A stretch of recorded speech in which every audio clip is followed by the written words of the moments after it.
It's time to glaze Rox D. Xebec, or at least that's what this video is pretty much going to be about, because we got some more information about him in, I'd say, the past 1, 2, 3 chapters.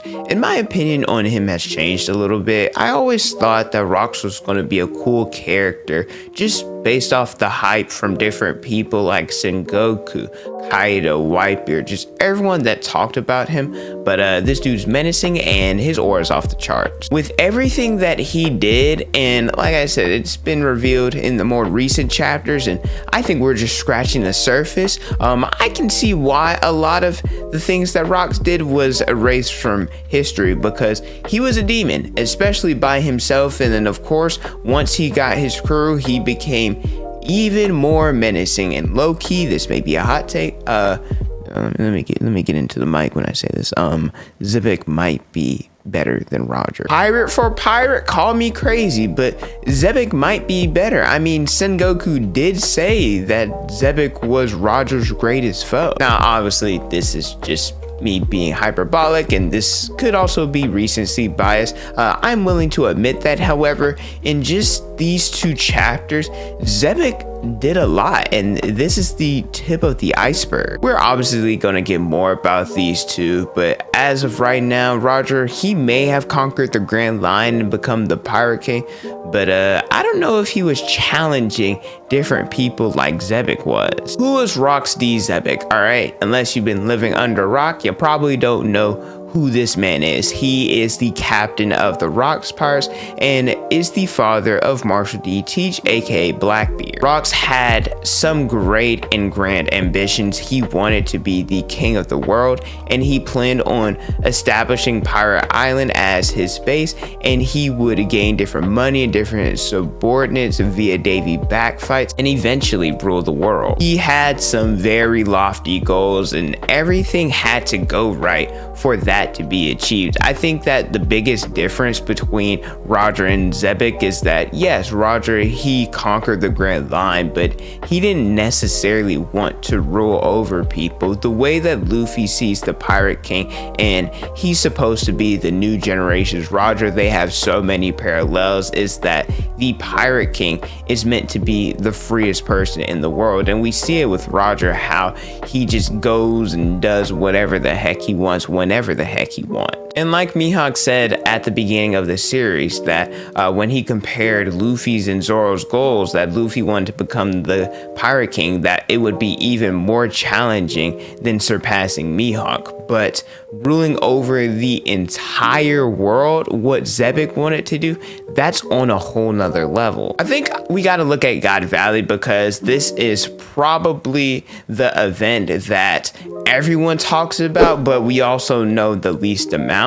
God Valley was a Royal Rumble. We expected, the Roger Pirates, Garp to be there, Xebec. We also didn't expect the Holy Knights, didn't expect Kuma, didn't expect members of the Gorosei to be there. Based off of what was revealed in the recent chapters, I don't necessarily want to say the Rox Pirates were at full strength, but we can assume that they were at least close to it at God Valley. And his crew was elite. At least he had more than what he had in chapter 1155, because as in addition to Whitebeard, he also had Gloriosa, Captain John, Big Mom, Kaido, etc. Now, the reason why Rox was at God Valley is he was there for a different unclaimed treasure, and it took both Roger and Garp to take him down. Now, I do think a lot of people blow this out of proportion. I think a lot of people take this at face value and take it word for word, like I just said, and I don't necessarily think that's what happened at God Valley. Obviously, we only got a little snippet of it,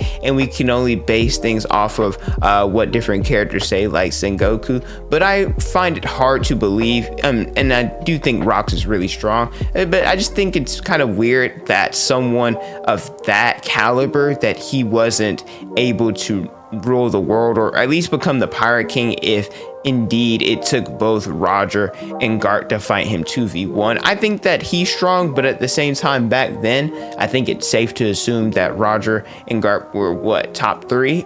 Like those 3, Xebec, Roger, and Garp, whatever order you want to put them in, I don't really care. They were probably the definitive top 3. So the fact that it took 2 of them to take him down, I just, like I said, find it hard to believe. And since I'm not taking it at face value, I think it was more so that they had to combine their effort with the Marines and the Roger pirates, so including Roger, Rayleigh, and Gabon, that's what was needed to defeat the Rocks pirates, because like I said, they had a nasty crew. They had everybody, Shiki, Whitebeard, just you can name them, they were probably part of the Rocks pirate. And so whenever we get more about God Valley, at least I hope we do, we'll probably get more clarity into what actually took place there, at least who fought who.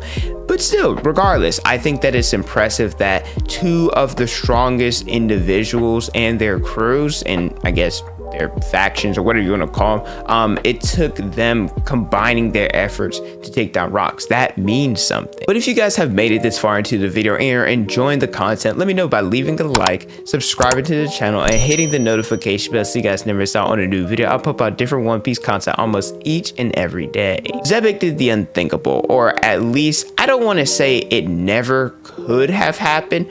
I just never thought that Oda was going to let this happen, because apparently part of what gave Rock such a high bounty is that he killed someone within the Marines. And I'm not just talking about, you know, a captain or a vice admiral.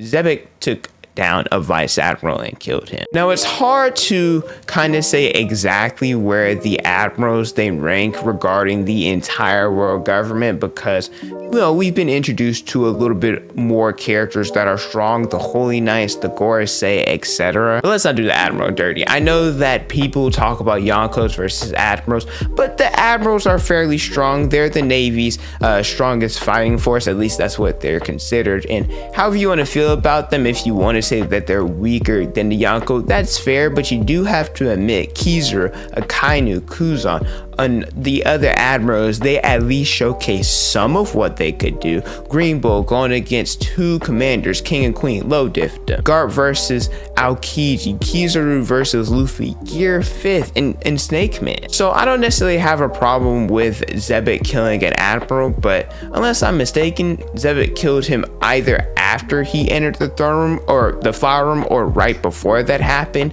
And if you look at the panels and everything, it doesn't look like he has a scratch on him. It don't look like my boy's even out of breath. Maybe he told Emu that he'd be back because he's exhausted after fighting the admiral. I don't buy it. I don't think so. I mean, he looked rare and ready to go, which begs the question, does this make the admirals look bad, or is Xebec just that ridiculously overpowered? Speaking of the flower room, I think that this is probably the most impressive thing that Xebec has done. He saw Emu, went into the flower room. I'm not sure if he snuck in there, but Xebec is such an ambitious and just outgoing guy that I kind of find it hard to believe that he needs to sneak around. If anything, I feel like he just kicked the doors down. Regardless of how he did it, it really doesn't matter. He made it to the flower room. I don't necessarily know which one's more impressive, the throne or flower room. We know exactly what the throne room represents, but at the same time, Emu, at least from what we've seen, the small little sample size,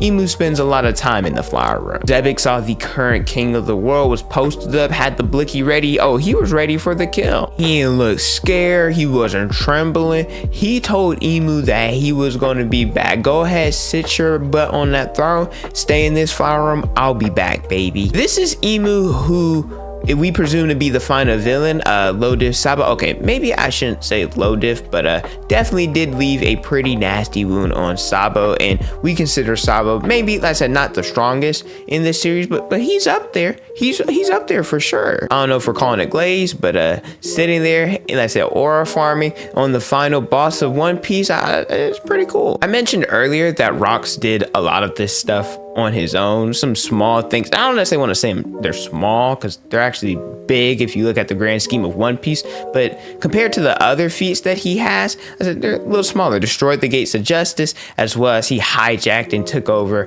a ship that was supposed to go to Mary Joie for the Heavenly Tribute. I said small things, big things, but small things comparing killing an admiral, the Davy backfights, everything that Xebec has done so far. And he did all of that stuff by himself before he ended up gathering his crew, which begs the question, how the heck did he gain all these powerful subordinates? How did he allow them to follow him? And it's quite simple. Rox is broken himself. Everyone's a big dog until a bigger dog appears, and Rox is the biggest dog of them all. He won a lot of his crew members from different Davy backfights, so Whitebeard, Shiki, Stussy, and then eventually characters like Big Mom and Kaido. At least that's what it seems like it's implied. They didn't join him out of fear or anything, because we know that they're in it for their own ambitions. There's a lot of conquerors amongst the crew, a lot of infighting. I said they're in there for their own agenda, and allying with Rox, someone who is influential and strong, well, it's going to help them with their goals. Whether it's fame, money,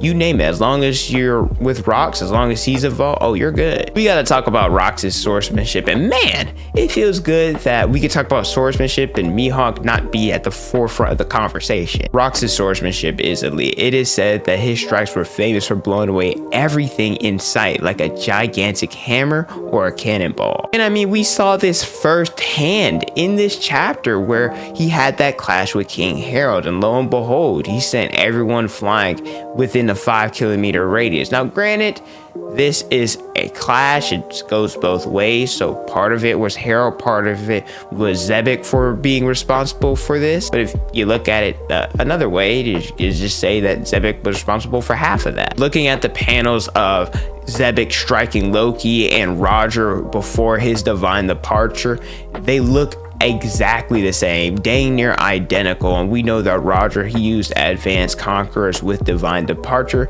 so it's safe to say that Xebec did the same. And oh yeah, by the way, we don't know if Xebec has a devil fruit, so it would make him even more broken. Unfortunately, this is probably all the Xebec we're going to see for a while, probably until we either see the Blackbeard flashback or get a little bit more about Roger. But the little bit that we got, it was plenty, and I'm not gonna hold you, I didn't think we were going to get this much. We said Roger as the standard regarding piracy. I mean, shoot, he was the pirate king. I feel like we'd be doing him a disservice if we didn't. Xebec definitely deserves to be up there too, and I think he would have an argument to be the greatest pirate of all time if the world government didn't cover up a lot of the stuff that he did, because a lot of newer age Marines, they don't even know about him. Roger currently has the highest bounty, at least that we know of, and so I wonder if Xebec, what his bounty was, when he died, if it was larger than Roger's, if, it's larger than Dragon, who we also speculate could have a higher bounty than Roger. And like I said, if stuff wasn't covered up,